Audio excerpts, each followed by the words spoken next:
මේකේ වල හැදුනහම මේක තනකොළ ඉන්නේ නැහැ. හරිද? ඔයගොල්ලෝනේ මේක පොල්ලත් හැමදාම පිරෙනවනේ.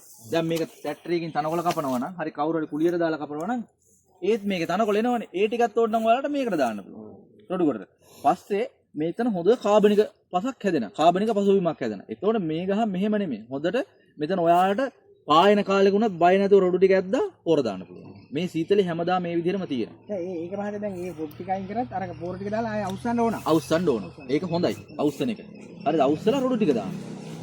මේ වැටෙන වතුර ටික දැන් මේ ඔයාලා දැනගන්න මේකේ මේ කවේ ඇතුලෙන් වතුර වැටෙනවා පොල් ගහට. මේ වැටෙන වතුර ටික දැන් මේ ඉඩම නම් තේරම අප තියනවා. දැන් මේ මෙතනින් ඉස්සලා දාලා තියෙන පොල් අතු. හරිනේ. සීතලේ ඉන්න ඕන මේ හරියට. මෙහෙන් සේරම ටික බහලා යනවා. හරිද?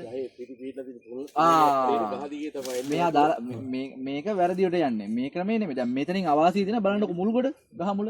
මහත්තයා දැන් අර මම කවන්නේ දැන් අර අඩි දෙකක් විතර ඇල්ලන්නේ කපන්න කිව්වේ. ඒතකොට මේ අර පළල පාත්තිය පළල කොච්චරක් විතර කපන්නේ?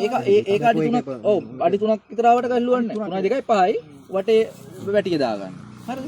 ඒක ඔයාලට දැන් මේ අවුරුද්දේ හරියට කපා ගත්තොත් ඔයාලට අවුරුදු 5ක් විතර එනකම් බය නැතුව යන්න පුළුවන්. දැන් මගේ කපලා තියෙනවා. ඔව්. දැන් මං හෙට අනිද්දා පොර දාන්න හිටියේ ඒක වහන්න එපා. වැහුවාම වෙන්නේ ආයේ මේක ඉස්සෙනවානේ. ඔව් ඔව්. එතකොට මේක වතුර හිටින්නේ නැහැ නේද? වතුර හිටින්නේ නැහැ.